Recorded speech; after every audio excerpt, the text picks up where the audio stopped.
Hello students, कैसे हैं आप लोग। तो दक्षिणा के क्लासरूम में बेटा बहुत बहुत स्वागत है आप लोगों का। और आज हम एक मज़ेदार सा, एक बढ़िया सा और एक नया चैप्टर स्टार्ट करने वाले हैं, जिस चैप्टर का नाम है बॉडी फ्लूइड्स एंड सर्कुलेशन। यानी इस चैप्टर के अंदर हम वो ह्यूमन फिजियोलॉजी की वो कमाल की बातें, हमारा दिल धड़कता कैसे है, किसके लिए तो मुझे नहीं पता है, बट कैसे धड़कता है ये मैं पढ़ाऊंगा, राइट। तो क्या है इस चैप्टर में, कैसी कैसी बातें करता है ये चैप्टर हमें क्या क्या समझाना चाहता है, हम क्या पढ़ेंगे इस चैप्टर में, वो सब बातें बेटा अपने को यहाँ पर देखनी है, राइट। यहाँ पे जरा फोकस करेंगे तो देखो चैप्टर बेटा आपको एक तरफ ब्लड इंट्रोड्यूस करा रहा है, ब्लड के साथ साथ लिम्फ इंट्रोड्यूस करा रहा है। और ये बड़ा सा कंफ्यूजिंग सा पोर्शन होता है कि ब्लड और लिम्फ फर्क क्या है। लिम्फ को हम क्या टिश्यू फ्लूइड ही कहते हैं, क्या दोनों चीज सेम है कि डिफरेंट है। फिर सर्कुलेटरी पाथवेज क्या है। अगर आप थोड़ा सा अपने दिमाग पे जोर डालेंगे तो आपको रियलाइज होगा एनिमल किंगडम के अंदर भी आपने सर्कुलेशन के बारे में स्टडी किया है। हमने बेसिक जाना था कि सर्कुलेशन कैसी होती है, ओपन या क्लोज। हम ओपन और क्लोज सर्कुलेशन को फिर दोबारा से अपने आप को एक्सप्लेन करेंगे ताकि हमें सब कुछ रिमाइंड हो जाए, right. Circulatory pathways open close कैसे हैं, आपके पास 1 चेम्बर है, मतलब 2 चेम्बर है, 3 चेम्बर है, 4 चेम्बर है, कैसा है ये देखेंगे। डबल सर्कुलेशन ह्यूमंस में कैसे होती है, इसका सिग्निफिकेंस क्या है, रेलेवेंस क्या है, ये देखेंगे। हमारे दिल के धड़कने को कौन कंट्रोल करता है तो ये भी देखेंगे। और दिल के साथ एसोसिएटेड जो मर्ज होते हैं, दर्द होती है, दिल के साथ एसोसिएटेड प्रॉब्लम्स हैं, वो हम देखेंगे। तो चैप्टर तो भैया बहुत इंटरेस्टिंग है, आई थिंक आप लोगों का फेवरेट चैप्टर होगा। तो चैप्टर को करते हैं बेटा स्टार्ट और देखते हैं इस चैप्टर में हमें क्या क्या पढ़ना है और कैसे कैसे करते हैं स्टार्ट बेटा। तो देखिए चैप्टर को एनसीईआरटी कहता है बॉडी फ्लूइड्स एंड सर्कुलेशन, यानी सर्कुलेशन का तरीका ह्यूमन बॉडी के अंदर, क्योंकि ह्यूमन फिजियोलॉजी पढ़ रहे हैं तो ह्यूमन बॉडी के बारे में बात करेंगे। तो सर्कुलेशन ह्यूमन बॉडी के अंदर किस तरीके से, अरे ये क्या हो गया, सर्कुलेशन ह्यूमन बॉडी में किस तरीके से अरेंज्ड है, हमें ये पूरा देखना है। बॉडी फ्लूइड्स हमारे पास कौन कौन से हैं, हमें इन सब चीजों के बारे में बात करनी है, राइट। करते हैं स्टार्ट। देखो, you have learned that all living cells have to be provided with nutrients, oxygen, and other essential substances also. Full stop. Also, इसके साथ साथ waste and other harmful substances produced have to be removed continuously for healthy functioning of the tissues. Therefore, it is essential to have efficient mechanism for the movement of these substances to the cells and from the cells. Full stop. क्या कहना चाहता है इतनी complex भाषा में। देखो बेटा ये हमें सिंपल सा समझाना चाहता है कुछ चीजें, और वो बातें क्या है। ऐसा है कि आप लोग ने खाना खाया और खाना खाया पेट में, राइट। तो स्टमक में खाना गया, डाइजेस्ट हुआ, इंटेस्टाइन में गया और डाइजेस्ट हुआ, और फिर वो एब्जॉर्ब होगा खाना। तो जब वो खाना बेटा एब्जॉर्ब होगा तो बॉडी में अलग अलग सेल्स के पास जाएगा ना। तो अब खाने को जो आपने किया एब्जॉर्ब, उसको बॉडी के अलग अलग हिस्सों के पास भेजना है। तो इस ट्रांसपोर्ट का काम किसका है, ये सर्कुलेशन सिस्टम हमें मदद करता है। ये ट्रांसपोर्ट में चीजों को from one part of the body has to be connected with another part of the body. Food that was consumed and taken to the stomach and the intestine have to be taken to another parts of the body, right. तो ये सब काम circulation करेगा, right बेटा। अब देखो circulation हुआ, अगर समझो मैं आपसे क्वेश्चन पूछता हूँ कि जो ये यूरिया है, ध्यान से वर्ड सुना, हम लोग यूरियोटैलिक होते हैं, यस।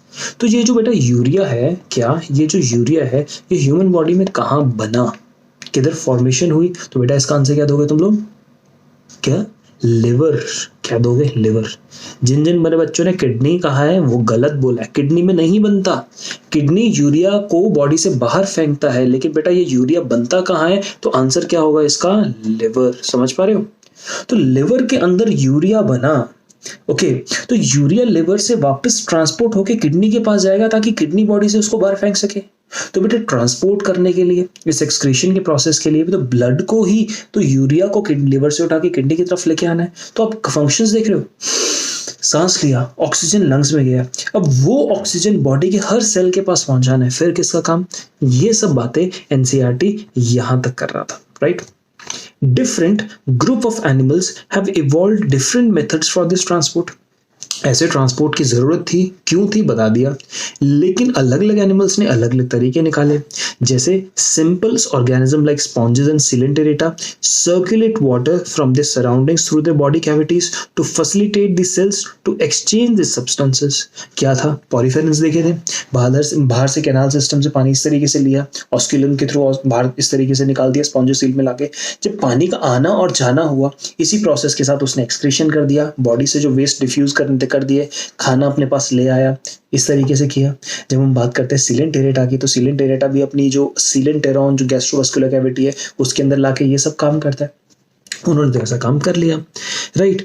मोर कॉम्प्लेक्स ऑर्गेनिजम्स, जो ज़्यादा कॉम्प्लेक्स ऑर्गेनिज्म है, वो बॉडी में स्पेशल फ्लूइड्स यूज करते हैं ताकि ट्रांसपोर्ट कर सकें अलग अलग चीज़ें। जब हमने सिंपल ऑर्गेनिज्म देखा सिलेंटेरेटा स्पॉन्जेस, तो इन्होंने बॉडी की कैविटीज के थ्रू कर लिया जिससे पानी आता है जाता है। लेकिन जैसे जैसे कॉम्प्लेक्सिटी बढ़ती गई, आपकी बॉडी में छेद तो नहीं है ना कि भैया खूब हम इतने छेद करेंगे कि इतने छेद नहीं है ना बॉडी में।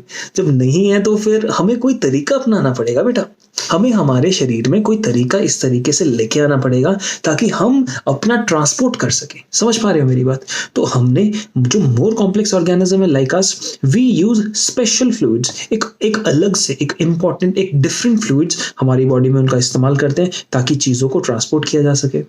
और blood is the most commonly used body fluid by most of the higher organism including human beings for this purpose. तो ब्लड, बहुत सारे ऑर्गेनिज्म में ब्लड ऐसा स्पेशल फ्लूइड होता है जिसकी मदद से ये सब काम करते हैं। तो ब्लड के अलावा भी क्या कोई फ्लूइड होता है? तो बिल्कुल, ये कहता है अनदर बॉडी फ्लूइड, ब्लड के अलावा जो दूसरा है वो है लिम्फ, जो उस ब्लड के साथ साथ मदद करता है कुछ सब्सटेंसेस को ट्रांसपोर्ट करने में। ये लिम्फ कैसा है, लिम्फेटिक सिस्टम क्या है, ब्लड वास्कुलर सिस्टम क्या है, ये बेटा अभी हम देखेंगे। अभी के लिए चलते रहो। इस चैप्टर में बेटा आप क्या पढ़ने वाले हो? इस चैप्टर में you will learn about the composition properties of blood and lymph. Blood और लिम्फ की कॉम्पोजिशन एंड प्रॉपर्टीज के बारे में पढ़ेंगे, एंड हमारे शरीर में ब्लड सर्कुलेट किस तरीके से होता है, इन सब चीजों के बारे में हम लोग इस चैप्टर में पढ़ने वाले हैं। क्लियर? तो बेटा इस चैप्टर का बेसिक अंडरस्टैंडिंग के हिसाब से मैं बस आपको एक फोटो दिखा देना चाहता हूँ कि हम लोगों को एग्जैक्टली क्या करना है। जब हम अंडरस्टैंड करते हैं ना बेटा, अंडरस्टैंड करते हैं, तो यहाँ से मैं ज़रा इसको दिखाता हूँ कि हमारे पास आर्टेरियल सिस्टम कैसे है। कि आपको यहाँ पर ऐसे कुछ झड़कता हुआ दिखाई दे रहा है, ये दिस इज़ द हार्ट। हम आर्टरीज की लेयर बढ़ाते हैं तो इस तरीके से हमारे बॉडी के अंदर आपको ये दिखाई दे रही है, ये सारी की सारी आर्टरीज एक ह्यूमन बॉडी में किस तरीके से हैं। अरे इसको सीधा करो भैया, सीधे हो जाओ। हाँ, ये देख रहे हो, ह्यूमन बॉडीज में इतनी सारी आर्टरीज हैं और ये हार्ट है। हार्ट किसी कवरिंग से ढका हुआ था, हटा देते हैं जरा इस कवरिंग को। अरे भाई इसको करते हैं हाइड, इसको करते हैं हाइड, और ये इसको भी करते हैं हाइड। और ये जो अपने को दिखाई दे रहा है ये हमारे पास इधर है हार्ट। क्या आपको दिखाई दे रहा है पूरा का पूरा? अब ये हमारे पास सिस्टम है जहां से सिर्फ आर्टरीज है। अगर बेटा इस सिस्टम के अंदर मैं वेन्स को इंक्लूड करूं तो क्या आप एक कॉम्प्लेक्स सा सिस्टम अब देख सकते हो? ये पूरा का पूरा वीनस सिस्टम है। ये जो आपको दिखाई दे रहा है, इस पूरे सिस्टम में इंसानी शरीर से ब्लड फैलता है और आता जाता है। और यहाँ पे बेटा सिर्फ ये जो आर्टरीज एंड वेन्स का ब्लू और रेड से सिस्टम दिखाया है, यहाँ पे ब्लड है। अब तुम बोलोगे कि सर यहाँ पे लिम्फेटिक सिस्टम कहाँ है? तो बेटा यहाँ पे मैं लिम्फेटिक सिस्टम भी जोड़ देता हूँ। अब आपको दिखाई दे रहा है ग्रीन कलर से। तो ये जो ग्रीन कलर के वेसल्स हैं ये लिम्फेटिक सिस्टम के पोर्शंस हैं जो ब्लड के साथ साथ पूरी बॉडी के अंदर लिम्फ घुमाते हैं और लिम्फ को पूरी बॉडी में सर्कुलेशन करते हैं ताकि हमारी बॉडी सर्कुलेशन का सारा फंक्शन कंप्लीट कर सके। क्या अब आपको ये पूरी की पूरी बात समझ आई? तो इस चैप्टर में बेटा सबसे पहले हम सीखेंगे ब्लड क्या है, ब्लड की कॉम्पोजिशन क्या है, लिम्फ क्या है, लिम्फ की कॉम्पोजिशन क्या है, उनके फंक्शन क्या है, सब समझ लेंगे। और उसको समझने के बाद फिर हम इस आर्टरीज एंड वेन्स के बारे में स्टडी करेंगे। और जो यहाँ पे ये इंटरेस्टिंग सा स्ट्रक्चर अपने को दिखाई दे रहा है, पहले हर एक चीज़ को उड़ाते हैं। इंटरेस्टिंग सा स्ट्रक्चर अपने को जो दिखाई दे रहा है वो इंटरेस्टिंग से स्ट्रक्चर को अपन करेंगे स्टडी। क्लियर हो रहा है? राइट बेटा? तो अब ये जो आपको यहाँ पे ये जो स्ट्रक्चर दिखाई दे रहा है ये क्या है? हमारा हार्ट है। राइट? ये क्या है बेटा? हमारा हार्ट। तो अब हार्ट को यहाँ पे देख सकते हो किस तरीके से लग रहा है, किस तरीके दिख रहा है। इनफैक्ट मैं आपको जब आप ये चैप्टर के अंदर आगे बढ़ेंगे तो मैं आपको क्या करूँगा, दिखाऊंगा चीज़ें कि हार्ट को जब आप अंदर से देखोगे तो हार्ट अंदर से कैसे दिखाई देता है। हार्ट के अंदर जाके देखेंगे ब्लड कैसे पंप होता है, ये चलता हुआ हार्ट कैसे है, ये जो चीज़ें आपको दिखाई दे रही है ये क्या क्या चीज़ें। है ना इंटरेस्टिंग। तो इस चैप्टर के अंदर बेटा खूब सारी बातें पढ़नी है, तो आइए हम इसके साथ अपना चैप्टर करते हैं स्टार्ट करने में सबसे पहले अपने को क्या पढ़ना है, ब्लड पढ़ना है ना बाबा। तो ब्लड अगर बेटा पढ़ना है तो पढ़ते हैं ब्लड, पढ़ते हैं ना। तो ब्लड के लिए it is a special connective tissue consisting of a fluid matrix, plasma and format elements. यहाँ पे एनसीईआरटी ने गलती से कॉमा लगाने की जगह उसको इस तरीके से यहाँ पे डैश लगा देना चाहिए था। इसको आप लोग अगर एनसीईआरटी में ऐसा किया हुआ तो ठीक करो। ब्लड हमारे पास एक ऐसा टिश्यू है, एक ऐसा कनेक्टिव टिश्यू है। क्या है? एक ऐसा कनेक्टिव टिश्यू है जो दो चीजों का बना हुआ है, फ्लूइड मैट्रिक्स जिसको हम प्लाज्मा कहते हैं, और दूसरा फॉर्म्ड एलिमेंट्स। नहीं समझ आया? समझाता हूँ, देखो ना। हम लोग जब अपनी बॉडी में इस तरीके से एक काम करते हैं, इधर जब हम अपनी बॉडी में ब्लड पढ़ने लगते हैं तो बेटा हमें क्या क्या स्टडी करना है। देखो ये जो ब्लड है सबसे पहले और बेसिक से समझाता हूँ। कनेक्टिव,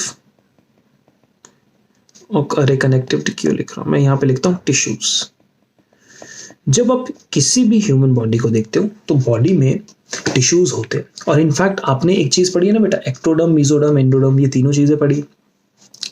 ये तीनों जो जर्म लेयर्स होती हैं ये ह्यूमन बॉडी में डेवलप होती है और ना अलग अलग टिश्यूज बनाती है। क्या बनाती है? अलग अलग टिश्यूज बनाती है। तो जो टिश्यूज होते हैं वो हमारी बॉडी में 4 टाइप्स के होते हैं। सबसे पहला एपिथेलियल टिश्यू। कौन सा? एपिथेलियल। दूसरा कनेक्टिव, तीसरा मस्कुलर, और चौथा इसके अलावा नर्वस टिश्यू। ये 4 किस्म के टिश्यूज हमारी बॉडी में। तो इन चारों टिश्यूज में से ब्लड किसका पार्ट है बेटा? ब्लड इस कनेक्टिव टिश्यू का पार्ट है। कनेक्टिव टिश्यू को अगर मैं स्पेसिफिकली बात करूं तो कनेक्टिव टिश्यू भी हमारे पास 2 अलग अलग टाइप्स के होते हैं, ताकि मैं आपको आज कनेक्टिव टिश्यू की बेसिक अंडरस्टैंडिंग दे दूं। कनेक्टिव टिश्यू बेटा एक ऐसा टिश्यू है जिसका मेजर काम कनेक्शन है।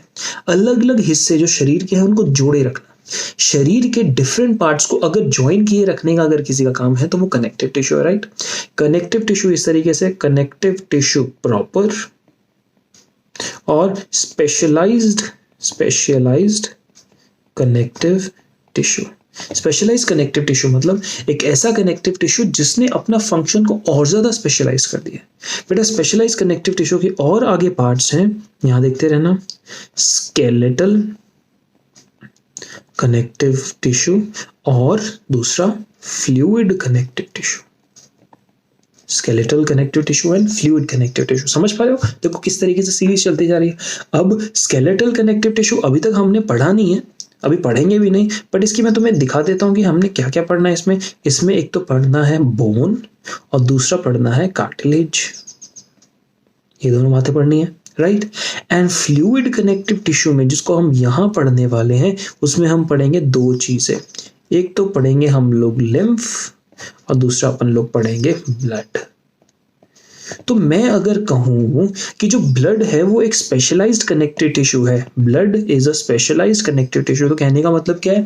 एक ऐसा कनेक्टिव टिश्यू जिसने एक स्पेशल फंक्शन लिया है, इसलिए इसको क्या बोल दिया गया? स्पेशलाइज्ड कनेक्टिव टिश्यू, राइट बेटा। अब ये एनसीईआरटी कहते हैं कि जो ब्लड है ये भी 2 हिस्सों का बना हुआ है। जो ब्लड है बेटा वो 2 हिस्सों का बना हुआ है, एक सेल्स का और एक सब्सटेंस बिटवीन सेल्स। इसको आप क्या कह सकते हो? Inter cellular substance. इसको आप इंटर सेल्यूलर सब्सटेंस कह सकते हो। अरे क्या लिख रहा हूं मैं? इंटर सेल्यूलर सब्सटेंस, या इसको आप कह सकते हो फ्लूइड मैट्रिक्स, ये कह सकते हो। और इनका अगर मैं स्पेसिफिक नाम की बात बोलूं तो सेल्स को बेटा हम लोग बोल दिया करते हैं फॉर्म्ड एलिमेंट्स। क्या बोलते हैं? Formed elements. और इस फ्लूइड मैट्रिक्स को नाम देते हैं बेटा हम लोग प्लाज्मा। क्या अपने को ये वाली बात अच्छे से क्लियर हुई? एग्जैक्टली एनसीईआरटी ने उस एक सी लाइन में कितनी सारी इंफॉर्मेशन हमें एक ही बार में दे दी। तो एनसीईआरटी की लाइन को देखते हैं। It is a special connective tissue. इसने कहा it is a special connective tissue, clear मिलिए, स्पेशलाइज्ड कनेक्टिव टिश्यू जिसमें एक फ्लूइड मैट्रिक्स है जिसको अपन प्लाज्मा कहते हैं और फॉर्म्ड एलिमेंट्स यानी सेल्स, राइट। यहां तक बात क्लियर हुई बेटा। तो अब मुझे प्लाज्मा की स्टडी करनी है। प्लाज्मा की स्टडी में कैसा? अब आपने घर में घास फूस देखी? जैसे अगर आप एक गांव में अगर कभी गए हैं या अगर आप गांव से बिलोंग करते हैं तो बेटा वहां पे जो हम चारा डालते हैं वो येलो से कलर का ना, पेल येलो से कलर का, एकदम धीमा सा पीला कलर होता है ना, जो पत्ता मतलब बहुत हल्का पीला कलर, उसको पेल येलो कहते हैं। तो ये जो प्लाज्मा है वो वैसे पेल येलो कलर होता है, एकदम येलो, बहुत ही लाइट येलो, स्ट्रॉ कलर्ड कहते हैं। विस्कस फ्लूइड यानी गाढ़ा फ्लूइड, जिस प्लाज्मा के अंदर 55%, जो प्लाज्मा ब्लड का 55% बनाता है। यानी मैंने कहा था ना, मतलब ब्लड जो है उसमें आपको एक प्लाज्मा मिलता है और दूसरा आपको सेल्स मिलते हैं। तो ब्लड का जो 55% है वो है प्लाज्मा और जो सेल्स है वो 45% है। तो ये कहता है कि blood plasma is straw coloured, viscous है, बहुत गाढ़ा है, और it constitutes 55% of the blood. Blood का 55% तो प्लाज्मा है। यानी समझ पाए आप मेरी बात। फिर 90 से 92% part of plasma is water and proteins contribute 6 to 8%। कैसे का मतलब कि जो प्लाज्मा है, ये प्लाज्मा का जितना भी प्लाज्मा है उतने प्लाज्मा का 90 to 92% वाटर मिलेगा, और जो 6 to 8% है यहां पर अपने पास इस प्लाज्मा के क्या बनेंगे, प्रोटीन्स मिलेंगे। क्या इतनी बात समझ आई? पक्का क्लियर? अब प्रोटीन्स के नाम पे अपने पास क्या क्या प्रेजेंट है देखो, fibrinogen, globulins, albumins are the major proteins. यानी प्रोटीन्स के नाम पे अपने को क्या मिल रहा है यहाँ पे, अगर हम सीधा सा बोल दें, प्रोटीन्स के नाम पे अपने को मिल रहा है फिब्रिनोजन, ग्लोबुलिन और तीसरा क्या, एल्ब्यूमिन। ये हमें टाइप ऑफ प्रोटीन्स मिल रहे हैं कहां से, प्लाज्मा में, राइट। तो कितना परसेंट वाटर है, 90 to 92%, राइट। फिब्रिनोजेंस जो हमारे पहले टाइप के प्रोटीन है, इनका हमें काम क्या, इनसे हमें क्या मिलता है, फिब्रिनोजेंस आर नीडेड फॉर क्लॉटिंग और कोएगुलेशन ऑफ द ब्लड। देखो जब चोट लगती है तो यहाँ पे ब्लड जम जाता है, कहीं पे हाथ पैर पे कहीं चोट लगी तो चोट लगने के बाद जब चोट ठीक होती है, चोट इनफैक्ट ठीक होने से पहले भी आपने देखा होगा कि खून, चोट लगी ना बेटा, खून निकलना शुरू हुआ, तो अगर वहां पे खून जमे नहीं तो सारा का सारा खून उसी चोट से बाहर निकल जाएगा ना शरीर के। देखो आपके शरीर में 5.5 लीटर खून है, 5.5 लीटर खून है, चोट लगी और खून बहना शुरू हुआ। जैसे एक टंकी में आपने क्या किया, छेद कर दिया, तो टंकी से पानी निकलता रहेगा, थोड़ा थोड़ा निकलता रहेगा और कुछ टाइम बाद टंकी खाली हो जाएगी। सेम चीज आपके अगर इस बॉडी के अंदर जो जिसमें ब्लड भरा हुआ है, इसमें छेद कर दो, चोट लगी मतलब छेद तो नहीं करोगे, मतलब चोट लग जाएगी, तो खून निकलेगा ना बेटा। जब खून निकलेगा तो खून बहता जाएगा और बहता जाएगा और बहता जाएगा और बहता जाएगा और तुम भी बह जाओगे, मर जाओगे। तो वो नहीं होना चाहिए। तो हमें खून को बहने से रोकना है। तो अगर खून को बेटा बहने से रोकना है तो खून को कोएगुलेट करना है, यानी क्लॉट करना है, यानी पपड़ी सी जमा देनी है, मतलब इसको बंद कर देना है, इस ब्लड के फ्लो को we have to stop it. तो that process is called as coagulation of blood. बात क्लियर हुई? Okay. Globulins are primarily involved in defence mechanism of the body and, यानी हमने जो दूसरे वाले देखे फिब्रिनोजन क्लॉटिंग में, ग्लोबुलिन्स हमारी बॉडी के डिफेंस मैकेनिज्म में मदद करते हैं, यानी हमारी बॉडी की प्रोटेक्शन के अंदर इन्वॉल्व होते हैं। कौन? ग्लोबुलिन्स हमारी बॉडी की प्रोटेक्शन में इन्वॉल्व है। Done. Globulins are primarily involved in defense mechanism of the body and the albumins, तीसरे वाले जो है, they help in osmotic balance। Osmotic balance का मतलब क्या है कि शरीर में आपके पास ऑस्मोटिक बैलेंस प्रॉपर बना रहे, ऑस्मोसिस से प्रॉब्लम्स ना हो। कैसे समझाऊंगा बेटा इस बात को, कि समझो आपके पास ब्लड है और ब्लड में बेटा एक सेल है जिसको जो है आरबीसी। अब क्या होता है कि तुम्हें पता है ना बेटा कि अगर यहाँ पे इस बात को समझो, मैं इस तरीके से कंटेनर लेता हूं और यहाँ पे मैं एक सेल रख देता हूं और यहाँ पे मैं वाटर रख देता हूं। वाटर क्या है, अगर ये वाटर बहुत ही हाइपोटोनिक हुआ, हाइपोटोनिक यानी वेरी वेरी डाइल्यूट, या अगर ये हुआ प्योर वाटर, कहने का मतलब क्या है कि हर एक सेल के साइटोप्लाज्म होता है, बिल्कुल हर एक सेल के साइटोप्लाज्म में पानी होगा। यस। तो आप ये सोचो कि सेल का साइटोप्लाज्म पता कैसा एग्जैक्टली क्या है, कि आपने एक कटोरी में पानी लिया और उसके अंदर खूब सारा नमक और खूब सारी चीनी मिला दी, वो गाढ़ा सा हो गया ना, वैसे सेल का साइटोप्लाज्म होता है, वेरी वेरी विस्कस। तो अब क्या है कि जो ये हमारा सेल है, राइट, अब मैं सेल के आसपास बेटा वाटर, मैंने प्योर वाटर डाल दिया, बिस्लेरी का पानी लिया और इस तरीके से डाल दिया, यानी कोई भी पानी ऐसा लिया जो एकदम प्योर है, जो बहुत डाइल्यूट है, यानी ऐसे पानी में जो सॉल्ट का या शुगर का कॉन्सेंट्रेशन है बड़ा कम है। तो वाटर क्या करेगा बेटा, इसके अंदर जाना शुरू कर देगा और सेल के अंदर पानी जाएगा। तो सेल एक बलून की तरह सेल के अंदर पानी जा रहा है तो बेटा सेल फूलना शुरू हो जाएगा और बलून की तरह फूलते रहेगा, भम पड़ गया। दैट मीन्स सेल में अगर जरूरत से ज्यादा पानी अगर अंदर आता गया तो सेल बेटा फट जाएगा ना। ये वाली बात तो हमने जूनियर क्लासेस में सीख ली है। हाइपोटोनिक अगर कंडीशंस में आप एक सेल को रख दें तो सेल बर्स्ट हो जाएगा क्योंकि एक्सेस वाटर सेल के अंदर आ चुका होगा। समझ पाए मेरी बात? इतना तो पॉइंट क्लियर हुआ ना बेटा? समझ आया? क्लियर? तो अब मैं आपको यहां से क्या समझाना चाहता हूं कि तुमने एक दिन तुम्हारा मन हुआ कि यार बहुत प्यास लगी, गुड़ गुड़ गुड़ गुड़ एक बॉटल पानी पी गए और मन के 2 बॉटल पानी पी गए दबा के, मतलब एकदम, है ना, जितना मन के खूब सारा पानी पिया। अब पानी कहां गया? अब जब पानी आपने इतना सारा पिया तो बेटा पानी इंटेस्टाइन में, ब्लड, पेट में गया, वहां से एब्जॉर्ब हुआ और एब्जॉर्ब होने के बाद पानी कहां गया? एकदम ब्लड में गया। तो ब्लड के अंदर सेल्स आरबीसी एकदम बिना टेंशन के फ्लोट कर रहे हैं, डब्ल्यूबीसी फ्लोट कर रहे हैं, प्लेटलेट फ्लोट कर रहे हैं। तो ब्लड में ये सब चीजें फ्लोट कर रही हैं और ऊपर से आपने इतना सारा पानी डाल दिया तो क्या अब ब्लड का एकदम वॉल्यूम बढ़ जाएगा? यस। अब ब्लड में एक्स्ट्रा पानी डाला तो बेटा ब्लड डाइल्यूट हो जाएगा। यस। और जैसे ब्लड डाइल्यूट होगा तो उससे नुकसान पता क्या होगा? ये जब ब्लड आरबीसी इस तरीके से घूम रहा है और उसके आसपास की कंडीशन जो है वो एकदम डाइल्यूट हो गई तो आरबीसी के अंदर पानी जाना शुरू हो जाएगा और आरबीसी पड़ जाएगा। तो ऐसा होना चाहिए नहीं ना। तो ये ऑस्मोसिस की जो प्रॉब्लम एकदम पानी ज्यादा पीने से आती है या बिल्कुल कम पानी से जो ऑस्मोसिस की प्रॉब्लम्स बॉडी में आती है, उससे ठीक रखने के लिए, उसको बैलेंस किए रखने के लिए, उससे बॉडी को प्रॉब्लम ना हो जाए, इस बात की श्योरिटी बनाए रखने के लिए हमें एक ग्लोबुलिन्स चाहिए। और ये ग्लोबुलिन्स क्या है? वो ग्लोबुलिन्स ऐसे प्रोटीन्स हैं, ग्लोबुलिन्स नहीं, हमें एल्ब्यूमिन्स चाहिए। सॉरी, हमें क्या चाहिए बेटा? एल्ब्यूमिन्स चाहिए। और albumins help in the osmotic balance. ऐसे ऑस्मोटिक बैलेंस को बनाए रखने में कौन मदद करता है बेटा? ये वाले एल्ब्यूमिन्स मदद करते हैं। क्या बोलो, बात समझ आई अच्छे से? क्लियर थी? सिंपल थी ना बेटा बात? इतना ही था। आगे बढ़ते हैं। Plasma also contains small amount of minerals like sodium, calcium, magnesium, bicarbonate, chloride etcetera. और ये क्वेश्चन आपके पास आता है, which of the following things are the part of plasma? तो आप यहां से देखेंगे, राइट बेटा? ग्लूकोज, अमाइनो एसिड्स, लिपिड्स, ये भी प्लाज्मा में होते हैं। देखो ग्लूकोज, अमाइनो एसिड्स, लिपिड, जो इतना भी हमने एब्जॉर्ब किया ब्लड में गया ना, तो ये तो ब्लड के कॉम्पोजिशन का पार्ट होंगे, राइट? ये कहता है glucose, amino acids and lipids etcetera are also present in the plasma as they are always in transit in the body, as they are always in transit in the body. कहने का मतलब क्या कि एक जगह से एब्जॉर्ब हुए दूसरी जगह जा रहे हैं, एक जगह से निकले कहीं और जा रहे हैं, तो कॉन्टिन्यूस मूवमेंट में है, तो इसलिए इनको कहा गया they are in transit. Transit यानी कॉन्टिन्यूस ट्रांसपोर्टेशन में है, मूवमेंट। फैक्टर्स फॉर कोएगुलेशन और clotting of blood are also present in the plasma. देखो बेटा, एक प्रोटीन जो क्लॉटिंग में इन्वॉल्व होना चाहिए था वो आपको दिया हुआ है फिब्रिनोजन।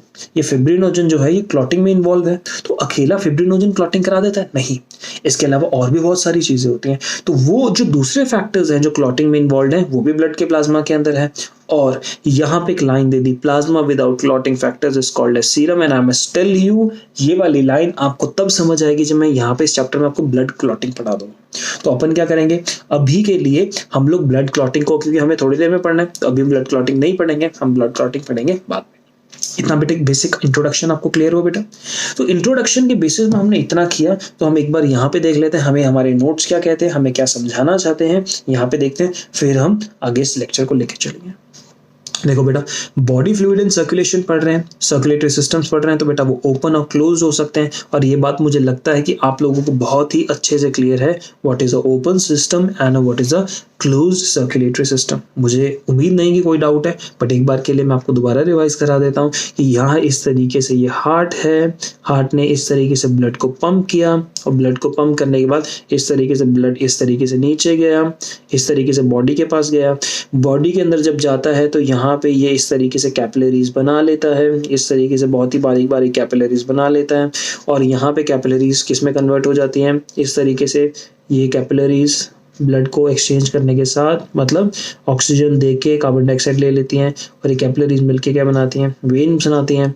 वेन्स इस तरीके से बॉडी के अंदर वापस जाती है हार्ट के पास और इस तरीके से क्रिएट हो जाता है सिस्टम। यहाँ पे मैं अगर इसको हाईलाइट कर दूं, इस एरिया को हाईलाइट कर दूं, तो मैं ये बोलूंगा कि ये वाला जो एरिया मैंने यहाँ दिखाया, ये ब्लड अभी ब्लड वेसल्स में ही है, ब्लड अभी ब्लड वेसल्स में ही है, बट यहाँ पे एक्सचेंज हुआ बॉडी के साथ, एक्सचेंज विद बॉडी, लेकिन blood is confined to the vessels, vessel से बाहर नहीं निकला है, समझ गए? तो ऐसे सिस्टम को कहते हैं क्लोज्ड।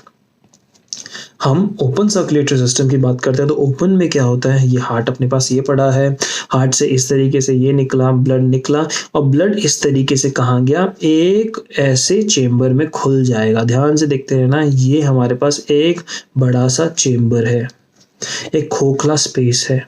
इस खोखले स्पेस का सबसे पहले नाम रखते हैं हेमोसील, राइट। और इस खोखले से चेम्बर के अंदर अपने पास अलग अलग ऑर्गन्स हैं। आपके पास लिवर मिल जाएगा, इस खोखले से चेम्बर के अंदर अपने को अलग अलग ऑर्गन्स मिलेंगे। क्या क्या? जैसे अपने को लिवर मिल गया, अपने को स्टमक मिल गया, अपने को मतलब अलग अलग जितने भी आपके पास ऑर्गन्स हैं सब के सब यहाँ पे XYZ, जितने भी XYZ मतलब ये डिफरेंट ऑर्गन्स हैं। तो ये सब के सब ऑर्गन्स के साथ मालूम क्या हुआ बेटा, ये सब के सब ऑर्गन्स अब इस ब्लड जो आया था ना हार्ट से, ये ऑर्गन्स इस ब्लड के अंदर इस तरीके से डूब गए मतलब ऑर्गन्स को आपने समझ लो कि एक बाल्टी में डाल दिया और बाल्टी में खून भरा हुआ है, तो ऑर्गन्स इस तरीके से यहाँ पर पड़े। क्या बात समझ पा रही? यहाँ पे इस तरीके से हुआ। अब कंडीशन इसके बाद क्या हुई बेटा कि यहाँ से जितना भी सामान था, ये अब ब्लड जो था वो यहाँ से बाहर निकलेगा, और बाहर यहाँ से निकलेगा और फिर यहाँ से हार्ट में वापस पहुंच जाएगा।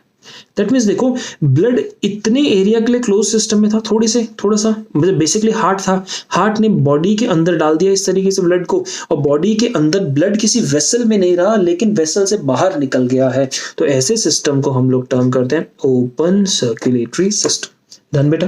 तो यहाँ पे हमारा क्वेश्चन बनता है कहाँ ओपन कहाँ क्लोज, और ये पोर्शंस हैं जो अक्सर हम लोग भूल जाते हैं, जहां से अक्सर क्वेश्चन आते हैं कि कैसे सिस्टम है। ओपन सिस्टम की बात करी तो बेटा जो इनवर्टिब्रेट्स होते हैं वो सारे के सारे ओपन सर्कुलेटरी सिस्टम है। एक्सेप्शंस इनवर्टिब्रेट्स में एक एनेलिडा है और एक सेफेलोपोडा ऑफ मोलस्का। ये जो मोलस्का होते हैं सारे के सारे मोलस्क ओपन सर्कुलेटरी सिस्टम है एक्सेप्शन के साथ, और एक्सेप्शन है सेफेलोपोडा, राइट। हम यहाँ पे लीच की बात करते हैं, ये दूसरा देखो सॉरी एक और चीज, इनवर्टिब्रेट्स में मोलस्का का सेफेलोपोडा और इनवर्टिब्रेट्स में जो एनेलिडा होता है जिसमें अर्थफॉर्म नीरस वगैरह आते हैं वहां पे भी क्लोज सिस्टम मिलता है। बट एनेलिड सब के सब क्लोज्ड, एक्सेप्शन किसे बोलो, लीच, राइट। और बाकी सारे के सारे invertebrates with the exception of Mollusca ये सारे के सारे ओपन रखेंगे। यानी अगर मैं बोलूं तो लीच एनेलिडा से इनवर्टिब्रेट्स इंक्लूडिंग द मोलस्का ये सारे के सारे ओपन है। क्लोज का टर्म कॉर्डेट्स, और बेटा कॉर्डेट्स में एक एक्सेप्शन है जो अक्सर हम स्किप कर देते हैं, भूल जाते हैं, और पेपर वाला आपको पता है कि पेपर वाले को पता है कि बच्चों ने छोड़ना है, तो हम क्वेश्चन भी यहीं से बनाएंगे। तो जो कॉर्डेट्स में ओपन सर्कुलेटरी सिस्टम रखते हैं वो यूरोकॉर्डेटा होता है। याद है ना यूरोकॉर्डेटा बेटा प्रोटोकॉर्डेट्स का पार्ट है, जिसकी नोटोकॉर्ड उसकी यूरो में होती है, और यूरो का मतलब क्या था, टेल में होती है। वो अपने पास ओपन सर्कुलेटरी सिस्टम होते हैं। एक्सेप्शन यानी यूरोकॉर्डेट्स में कैसा सर्कुलेटरी सिस्टम है, ओपन सर्कुलेटरी सिस्टम है। एनालिड्स में क्लोज सर्कुलेटरी सिस्टम होता है। सेफेलोपोडा जो मोलस्का का है वहां पे कैसा होता है, क्लोज्ड सर्कुलेटरी सिस्टम होता है। डन। तो यहाँ पे ओपन क्लोज क्लियर हुआ। अब ये पॉइंट बनता है कि बेटा ब्लड हमारे शरीर में बना कहाँ पे, ब्लड हमारे शरीर में बनता कहाँ है, तो मुझे बता देना चाहिए ह्यूमन बॉडी में ब्लड बनता है बोन मैरो में। कहाँ पे बनता है, बोन मैरो में। तो अगर बेटा ह्यूमन बॉडी में ब्लड बोन मैरो में बन रहा है तो बोन मैरो कहाँ है, बोन के अंदर होगी। कहाँ होगी, बोन के अंदर होगी। तो यहाँ पे देखो बोन का तुम्हें स्ट्रक्चर दिखा रखा है, ये बोन का स्ट्रक्चर है। बोन के स्ट्रक्चर में देखेंगे तो बोन का एक एंड्स वाले हिस्से, आपको दो एंड्स वाले हिस्से दिखाई दे रहे हैं, एक बीच वाला हिस्सा दिखाई दे रहा है। ये देखो अब मैं क्या समझाना चाह रहा हूं कि देखो यहां से स्ट्रक्चर को मैं कहता हूं बोन के ये एंड्स वाले हिस्से हैं, इनको हम कहते हैं एपीफाइसिस। क्या कहते हैं, एपीफाइसिस। और जो ये बीच वाला हिस्सा है इसको अपन टर्म करते हैं डायाफाइसिस। ये नाम देखते ना, ध्यान रखना। एपी मतलब एंड पे है, एपीफाइसिस ये, और बीच में है डायाफाइसिस। और एपीफाइसिस वाले रीजन को अपन कहते हैं स्पॉन्जी बोन। क्या कहते हैं, स्पॉन्जी बोन। ये डायाफाइसिस वाले रीजन को कहते हैं कॉम्पैक्ट बोन। ये बेटा अपने को याद रखना है। क्यों, अभी समझाऊंगा। अभी के लिए जो मेरा मेन मुद्दा है उसको समझो। ये जो एपीफाइसिस यानी ये वाला पोर्शन और ये वाला पोर्शन, ये दोनों पोर्शन जो एपीफाइसिस है, यहाँ स्पॉन्जी बोन है, और इस बोन के अंदर आपके पास लाल रेड बोन मैरो है जिससे इरिथ्रोपोइसिस होती है। और इरिथ्रोपोइसिस का मतलब ब्लड का फॉर्मेशन। एग्जैक्टली मुझे यहाँ पे वर्ड बोलना चाहिए हिमैटोपोइसिस। क्या बोलना चाहिए, हिमैटोपोइसिस। हिमैटोपोइसिस का मतलब एग्जैक्टली क्या है बेटा, देखो ब्लड के लिए वर्ड हिमैटो यूज किया जा सकता है, हिमैटोपोइसिस। और पोइसिस का मतलब फॉर्मेशन और हेमाटो मतलब ब्लड। तो यहाँ पर रेड बोन मैरो के अंदर ब्लड का फॉर्मेशन होता है, राइट? क्लियर हुआ? अब देखो एपिफाइसिस को क्या कहा था? Spongy bone. और एपिफाइसिस को स्पॉन्जी बोन कहने का पर्पस क्यों? क्योंकि देखने में स्पॉन्ज जैसी दिखती है। क्या बोलो, ये आपको स्पॉन्ज जैसा दिख रहा है देखने में? ये बोन का अपर एंड दिखाई दे रहा है ना बेटा, ये देखने में स्पॉन्ज जैसा मिल रहा है, दिख रहा है, इसलिए इसको स्पॉन्जी बोन कहते हैं। और ये देखो यहाँ पे भी स्ट्रक्चर दिखा रखा है, ये स्पॉन्जी बोन आपको दिखाई दे रही है, ये वाला पोर्शन। और इस वाले पोर्शन को अंदर से देखो तो ऐसा दिखाई देता है, और यहाँ पे खूब सारे ब्लड वेसल्स और खूब सारा यहाँ पे रेड बोन मैरो। ये देखो ये पोर्शन आपको स्पॉन्जी सा दिखाई दे रहा है, ये स्पॉन्जी बोन है। जो बीच वाला पोर्शन है डायाफाइसिस, ये कॉम्पैक्ट बोन होती है। कॉम्पैक्ट मतलब यहाँ पे ऐसे छेद छेद नहीं होते। इसकी रियल फोटो दिखाऊं तो बेटा रियल फोटो में दिख रहा है आपको ये वाला पोर्शन, ये दिखा रहा है, ये पोर्शन जिसको मैं ऐसे बना रहा हूँ, ये कॉम्पैक्ट पोर्शन है। कॉम्पैक्ट पोर्शन मतलब एकदम कड़क, यहाँ पे छेद छेद नहीं है। तो ये कॉम्पैक्ट बोन हुई। क्या हुई? Compact bone. क्लियर? मेरी बात समझ आ रही है? जब हम एपिफाइसिस में देखते हैं तो यहाँ रेड बोन मैरो मिलता है, और इस कॉम्पैक्ट बोन में कौन सा बोन मैरो मिलता है? Yellow bone marrow. तो आप यहाँ पे देख सकते हो, इधर जो अपने पास बोन मैरो है, यहाँ पे आपको येलो बोन मैरो मिलेगा, यहाँ अपने को मिलेगा रेड बोन मैरो। कहानी क्लियर हो रही है? पक्का डन बेटा? तो ये bone marrow is involve in the formation of blood. अब ये रियल इमेजेस आपको दिखा रखी है। ये ऊपर वाला हिस्सा स्पॉन्जी बोन है, जहाँ रेड बोन मैरो मिलेगा। ये वाला कॉम्पैक्ट बोन वाला एरिया था, यहाँ मिलेगा आपको येलो बोन मैरो। पक्का बात समझ आ रही है? तो ये मैंने आपको रियल फोटो दिखा रखी है, जैसे ये लोग खुद इस चम्मच की मदद से बोन में से बोन मैरो निकाल रहे हैं। ऐसी होती है बोन। अगर बोन मैरो आपके सामने एनिमल्स की दिखा हो तो लोग इस बोन मैरो को कंज्यूम भी करते हैं, खाने के साथ एज अ डेलीकेसी भी कंज्यूम करते हैं। तो बोन मैरो तक बेटा बात समझ आई? क्लियर हुआ यहाँ तक? तो यहाँ तक क्लियर हुआ। ब्लड हमारा कौन सा कनेक्टिव टिश्यू है? स्पेशल कनेक्टिव टिश्यू है। और एक पॉइंट याद रखना है, कनेक्टिव टिश्यूज कहाँ से आते हैं? मेसोडर्म से आते हैं। और अगर इस बात को मैं दोबारा सम अप कर दूं तो एक चीज यहाँ पे जरा अच्छे से देखना, ये जो हमारे पास ये दोनों टिश्यूज जो होते हैं ये आते हैं मेसोडर्म से आता है। ये वाला टिश्यू आता है हमारे पास एक्टोडर्म से। तो बोलो एपिथेलियल टिश्यू किससे आएगा? ये आएगा, यहाँ पे सबने गलती करी होगी, ये आएगा एक्टो, मीजो और एंडो, तीनों से आता है। ये वाला टिश्यू तीनों से आता है, राइट? तो अगर मैं कहूंगा कनेक्टिव टिश्यू मेसोडर्मली डिराइव्ड है, टोटली यस। इसीलिए यहाँ पे लिखा गया कि जो ये मेसोडर्मली स्पेशल कनेक्टिव टिश्यू है, स्पेशल कनेक्टिव टिश्यू है, तो यहाँ पे कौन कौन आता है? एक बेटा अपने पास आता है ब्लड, और दूसरा आता है अपने पास लिम्फ। यहाँ पे हम लोग ब्लड की बात कर रहे हैं, तो ब्लड के अंदर फ्लूइड मैट्रिक्स जो प्लाज्मा होता है वो 55% होता है, और ब्लड में जो फॉर्म्ड एलिमेंट्स होते हैं वो ब्लड के सेल्स होते हैं। और सेल्स कितने परसेंट है? 45% है। सेल्स के लिए बेटा फॉर्म्ड एलिमेंट्स के लिए वर्ड आप कॉर्पस्कल यूज करो, सेल की बात यूज करो, कोई फर्क नहीं पड़ता। टोटल ब्लड आपकी बॉडी में कितना है? 5.5 लीटर्स है। अगर इसकी फॉर्म्ड एलिमेंट्स में बात करते हैं, आरबीसी, डब्ल्यूबीसी, प्लेटलेट्स, ये टोटल कितने परसेंट है? 45%। डन। एनसीईआरटी ने अभी तक हमें क्या समझाया था? प्लाज्मा 55% है, प्लाज्मा में 92% वाटर है, 6 to 8% प्रोटीन्स हैं। और प्रोटीन्स की बात करते हैं तो प्रोटीन्स के नाम पे हमारे पास 3 प्रोटीन्स हैं, फिब्रिनोजन, ग्लोबुलिन, एल्ब्यूमिन।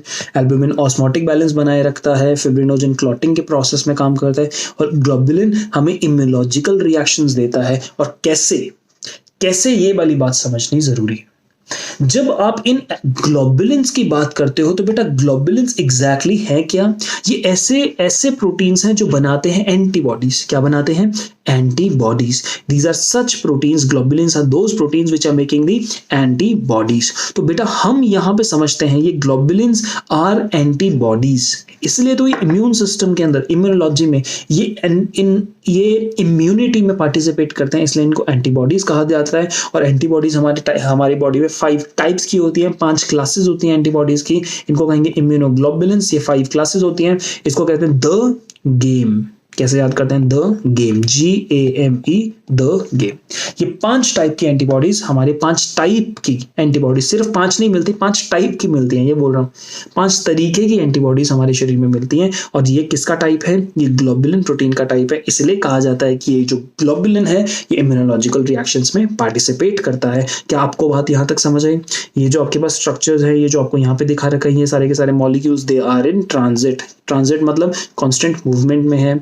यहाँ पे जब बात करी जाती है बेटा बाइकार्बोनेट की, तो बाइकार्बोनेट ब्लड में बफर की तरह काम करता है। और बफर का मतलब क्या होता है? बाइकार्बोनेट ब्लड में बफर की तरह काम कर रहा है, इसका मतलब बॉडी में ब्लड में कभी पीएच का लेवल एकदम बढ़ जाए और एकदम कम हो जाए, इस बात से अवॉइड करने के लिए कौन मदद करता है? बाइकार्बोनेट मदद करता है। और इसके साथ साथ एक और चीज काम मदद करती है, और वो चीज हमारी क्या है? हीमोग्लोबिन। हीमोग्लोबिन भी बफर की तरह काम करता है। कैसे, कहां और कब, ये वाला हमारे इस चैप्टर का मुद्दा नहीं है, ये याद करना है। ये कब समझाऊंगा? जब मैं आपको breathing and exchange of gases पढ़ाऊंगा, वहां पर समझाऊंगा। अभी के लिए मैं तुम्हें समझाना चाहता हूँ बाइकार्बोनेट, ये जो है ये एक बफर की तरह काम करता है। और बफर क्या होता है बेटा? बफर कोई एक ऐसा केमिकल सब्सटेंस होता है जो किसी भी सॉल्यूशन के पीएच को या तो बहुत ज्यादा नहीं बढ़ने देगा और ना ही बहुत कम होने देगा। तो बफर अपने को समझ आए। तो बेटा इसके साथ साथ आज का लेक्चर ये बेसिक इंट्रोडक्शन थी इस चैप्टर की। तो इस चैप्टर की बेसिक इंट्रोडक्शन को हम यहीं फिनिश करेंगे। जब आप नेक्स्ट वीक में पढ़ेंगे तो इस चैप्टर के नोट्स आपको नेक्स्ट वीक से मिलना शुरू हो जाएंगे। अभी के लिए मैं आपसे क्या एक्सपेक्ट करता हूं? मैं चाहता हूं कि आप लोग पूरे के पूरे फॉर्म्ड एलिमेंट्स पढ़ें, आप लोग ब्लड ग्रुप्स को पढ़ें, और ब्लड ग्रुप्स छोड़ दें क्योंकि आपको समझ नहीं आने वाला। आरएच ग्रुपिंग को छोड़ देना, कोएगुलेशन ऑफ ब्लड को पढ़ लेना, ये भी शायद कम समझ आए। तो लिम्फ को तो पूरा का पूरा पढ़ लेना, और कोशिश करना ये चैप्टर में जितना भी आप ये वाला पोर्शन जितना मैक्सिमम पढ़ सकें आप इसको पढ़ के रखें, ताकि इस चैप्टर को आप अपने एंड पे तैयार रहें। क्योंकि जब मैं ये चैप्टर पढ़ाऊंगा तो बेटा आपको एकदम फट से समझ आ जाए। तो आज के लिए बेटा इतना ही। इस चैप्टर को यहाँ पे फिनिश ऑफ करते हैं, और इसके साथ मैं उम्मीद करता हूँ कि तुम्हें ये इंट्रोडक्शन इंटरेस्टिंग, मजेदार और बढ़िया लगा होगा। बेस्ट चैप्टर तो तुम्हारा ये है ही है, कारण तुम्हें पता ही है, इंटरेस्टिंग बच्चे हो तुम लोग बहुत ज्यादा। तो इसके साथ बेटा फिनिश करते हैं। तो खूब मेहनत करो। God bless you. Thank you.